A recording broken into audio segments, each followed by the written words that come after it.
Rutherford Burchard Hayes RFrd October 4, 1822 January 17, 1893 was an American lawyer and politician who served as the 19th President of the United States from 1877 to 1881, after serving in the U.S. House of Representatives and as Governor of Ohio. Before the American Civil War, Hayes was a lawyer and staunch abolitionist who defended refugee slaves in court proceedings. He served in the Union Army and the House of Representatives before assuming the presidency. His presidency represents a turning point in U.S. history, as historians consider it the formal end of Reconstruction.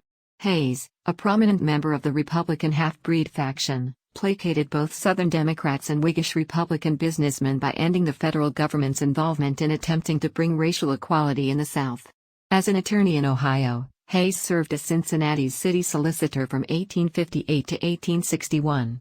At the start of the American Civil War, he left a fledgling political career to join the Union Army as an officer.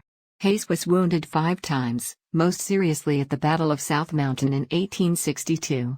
He earned a reputation for bravery in combat and was promoted to brevet major general. After the war, he served in Congress from 1865 to 1867 as a Republican.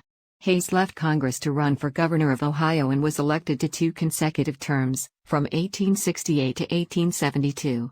He served half of a third 2-year term from 1876 to 1877 before his swearing in as president. In 1877, Hayes assumed the presidency following the 1876 United States presidential election, one of the most contentious in U.S. history. Hayes lost the popular vote to Democrat Samuel J. Tilden, and neither candidate secured enough electoral votes. According to the U.S. Constitution, if no candidate wins the Electoral College, the House of Representatives is tasked with selecting the new president. Hayes secured a victory when a congressional commission awarded him 20 contested electoral votes in the Compromise of 1877. The electoral dispute was resolved with a backroom deal whereby the Southern Democrats acquiesced to Hayes's election on the condition that he end both federal support for Reconstruction and the military occupation in the former Confederate states. Hayes's administration was influenced by his belief in meritocratic government and in equal treatment without regard to wealth, social standing, or race. One of the defining events of his presidency was the Great Railroad Strike of 1877, which he resolved by calling in the U.S. Army against the railroad workers.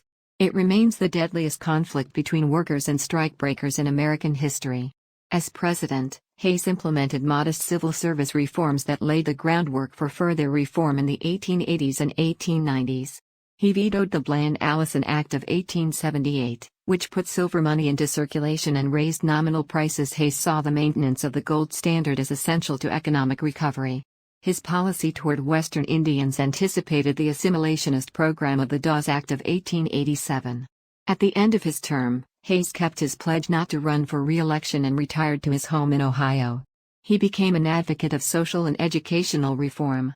Biographer Ari Huchenboom has written that Hayes's greatest achievement was to restore popular faith in the presidency and to reverse the deterioration of executive power that had established itself after the assassination of Abraham Lincoln in 1865. His supporters have praised his commitment to civil service reform. His critics have derided his leniency toward former Confederate states as well as his withdrawal of federal support for African Americans voting and civil rights. 5 historians and scholars generally rank Hayes as an average to below average president. At the 1880 Republican National Convention, delegates chose Garfield, who had not sought the White House, as a compromise presidential nominee on the 36th ballot. In the 1880 presidential election, he conducted a low-key front porch campaign and narrowly defeated Democratic nominee Winfield Scott Hancock. Garfield's accomplishments as president included his resurgence of presidential authority against senatorial courtesy in executive appointments, a purge of corruption in the post office, and his appointment of a Supreme Court justice. A member of the inter-party half-breed faction, Garfield used the powers of the presidency to defy the powerful stalwart New York Senator Roscoe Conkling by appointing Blaine faction leader William H. Robertson to the lucrative post of Collector of the Port of New York, triggering a fracas that resulted in Robertson's confirmation and the resignations of Conkling and Thomas C. Platt from the Senate. Garfield advocated for agricultural technology, an educated electorate, and civil rights for African Americans. He also proposed substantial civil service reforms, which were passed by Congress in 1883 as the Pendleton Civil Service Reform Act and signed into law by his successor, Chester A. Arthur. On July 2, 1881, Charles J. Guiteau, a disappointed and delusional office seeker, shot Garfield at the Baltimore and Potomac Railroad Station in Washington. The wound was not immediately fatal, but he died on September 19, 1881, from infections caused by his doctors. Contents: James Abram Garfield, November 19, 1831 – September 19, 1881, was the 20th President of the United States, serving from March 4, 1881, until his death 6 months later, 2 months after he was shot by an assassin. A lawyer and Civil War general, he served 9 terms in the House of Representatives and was the only sitting member of the House to be elected president. Before his candidacy for the White House, he had been elected to the U.S. Senate by the Ohio General Assembly, a position he declined when he became president-elect. Garfield was born into poverty in a log cabin and grew up in northeastern Ohio. After graduating from Williams College, he studied law and became an attorney. He was elected as a Republican member of the Ohio State Senate in 1859, serving until 1861. He opposed Confederate secession, was a major general in the Union Army during the American Civil War, and fought in the battles of Middle Creek, Shiloh, and Chickamauga. Garfield was elected to Congress in 1862 to represent Ohio's 19th District. Throughout his congressional service, he firmly supported the gold standard and gained a reputation as a skilled orator. He initially agreed with radical Republican views on Reconstruction, but later favored a moderate Republican-aligned approach to civil rights enforcement for freedmen.